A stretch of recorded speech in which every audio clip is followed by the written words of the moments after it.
Saludos a todas y a todos. Bienvenidos a este episodio titulado Bajo Fuego, la guerra contra las drogas y las comunidades racializadas. En el día de hoy estamos grabando desde Puerto Rico. Mi nombre es Félix Morales Vélez y me acompañan mis compañeras Andrea Rosas Almodóvar y Briana Seda Parrilla, quienes estarán compartiendo sus análisis y reflexiones y ejemplos a lo largo de este episodio. Hoy discutiremos una pregunta que, aunque parece sencilla, tiene mucho peso histórico, político y humano. La pregunta es cómo ha impactado la guerra contra las drogas en la vida de las comunidades pobres, racializadas, y esto ha generado más daño que beneficio. Este episodio se basa en varias lecturas académicas clave. Para comenzar, cito After the War on Crime, que plantea que las políticas criminales no buscan resolver el problema de las drogas, sino administrar la pobreza mientras que consolidan prácticas de exclusión. Ok, una lectura de César J. Pérez Lizazuay añade otra capa importante cuando afirma que el narcotráfico opera bajo la lógica del capitalismo contemporáneo, criminalizando la pobreza y construyendo sujetos peligrosos. Ambos textos nos invitan a mirar la guerra contra las drogas desde otra perspectiva, no solo como un problema delictivo, sino como un proyecto político, social, que ha afectado profundamente a comunidades enteras. Así que hoy, con calma, vamos a demostrar la historia con ustedes. ¿De dónde viene? ¿Cómo se usa para controlar las poblaciones? ¿Quiénes realmente pagan el precio de todo esto? ¿Y qué alternativas existen más allá del castigo? Así que comencemos. Nuestra primera reunión empieza con el origen político de la guerra de las drogas contra las drogas. Les pregunto a ustedes, ¿cómo explican la lectura el origen político de la guerra contra las drogas como un mecanismo de control social y no como una política de salud pública? Bueno, cuando miramos los datos históricos, vemos algo bien importante. La guerra contra las drogas no empezó porque había una crisis de salud, sino porque había una crisis política. Según After the War on Crime, esta guerra comienza formalmente con el presidente Richard Nixon en los años 70. Nixon fue quien declaró que las drogas eran el enemigo público número uno. Pero cuando analizamos esto más a fondo, entendemos que era una estrategia para controlar grupos específicos. Estamos hablando de comunidades negras, latinas, activistas contra la guerra y movimientos que desafiaban el gobierno. Hay un dato muy conocido que años después uno de los asistentes de Nixon admitió que usaron la guerra contra las drogas para criminalizar a dos grupos que Nixon odiaba, que eran los afroamericanos, los jóvenes activistas contra la guerra en Vietnam. O sea, la política no nació para tratar la adicción, sino nació para justificar vigilancia, arresto y control. Entonces, el PDF de International también profundiza que todavía más en esto y explica que como que mucho antes de que Nixon y Estados Unidos, ¿verdad? Ya estaba promoviendo un modelo de provisiones global, o sea, desde los siglos XX en conferencias internacionales, como que Estados Unidos presionó para que otros países como que adoptaran leyes estrictamente criminalizadas, ¿verdad? De las drogas. Entonces, ¿a quiénes se las potencias coloniales, los intereses políticos de las personas que quieren, ¿verdad? Controlar estos territorios? Y entonces, las drogas fueron usadas como herramientas geopolíticas y no como una preocupación de salud política. Y entonces, así es que cuando, ¿verdad? Hoy vemos policías militarizados, vemos cárceles llenas, vemos comunidades como que vigiladas y no como que nada de esto es accidental, esto es parte de un proyecto político y de esto se lleva construyendo por décadas. ¡Wow! ¿En serio? Pues a continuación seguimos con la ronda 2. Impactos en comunidades pobres y racializadas. Ahora pasamos a lo más importante del impacto. ¿Cómo ha afectado la guerra contra las drogas a las comunidades pobres o racializadas? Bueno, el impacto, otra cosa, ampliamente documentado, según After the War on Crime y textos fundamentales como The New Jim Crow, la guerra contra las drogas ha creado un sistema completo de encarcelamiento masivo. Y no todas las comunidades consumen drogas, ¿verdad? No es en la misma proporción ni el mismo protocolo, pero sí sabemos que la policía no distribuye igual por todos lados, o sea, los barrios negros y latinos están bien vigilados, hay más patrullas, más registros, arrestos por posesión, y más condenas. Entonces también, ¿verdad? Hay más delitos, largas condenas por delitos menores, y en resultado es una población carceraria que, ¿verdad?, desproporcionadamente negra, latina y pobre también.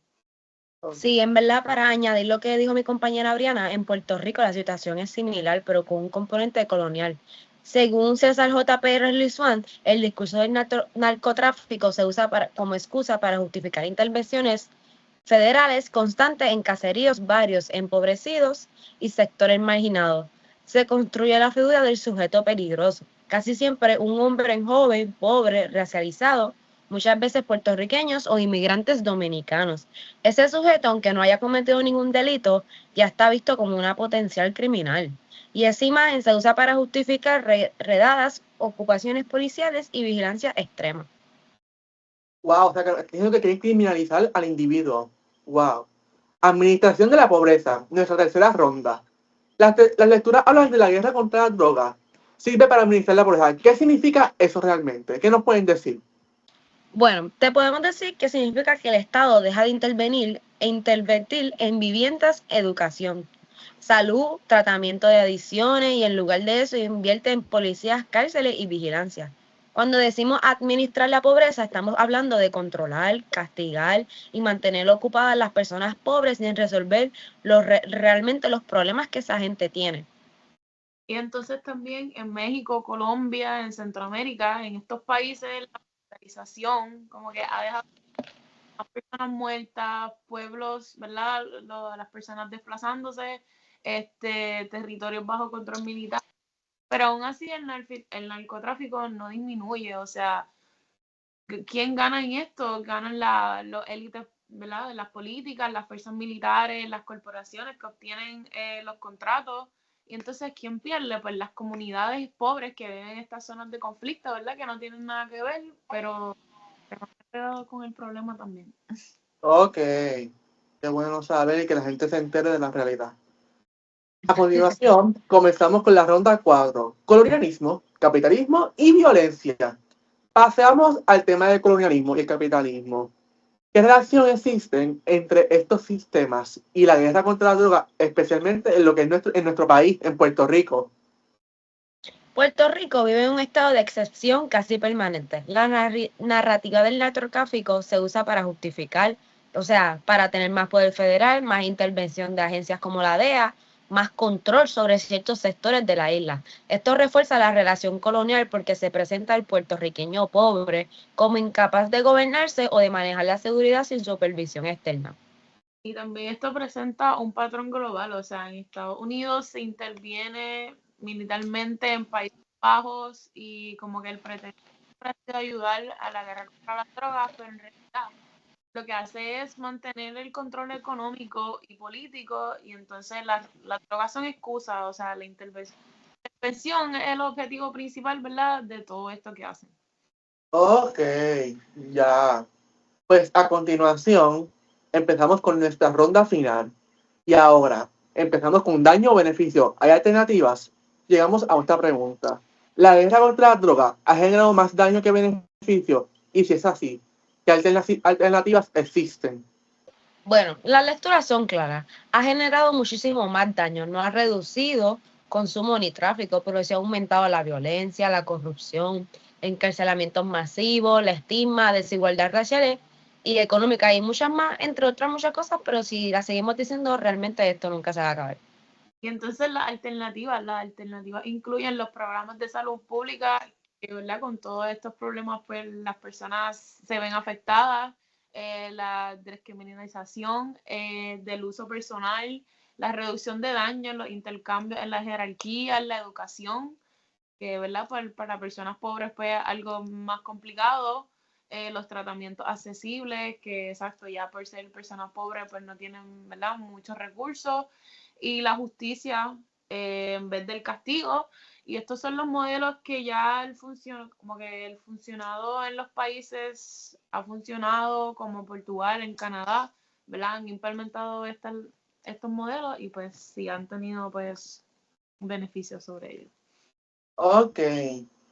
Pues muchas gracias por sus argumentos. Y ahora, ¿cómo es tu conclusión con esto, Briana? ¿Qué tú nos puedes decir? ¿Cómo concluyes? Pues mira, en verdad, este tema no es algo lejano de aquí. Aquí en Puerto Rico lo vemos todos los días.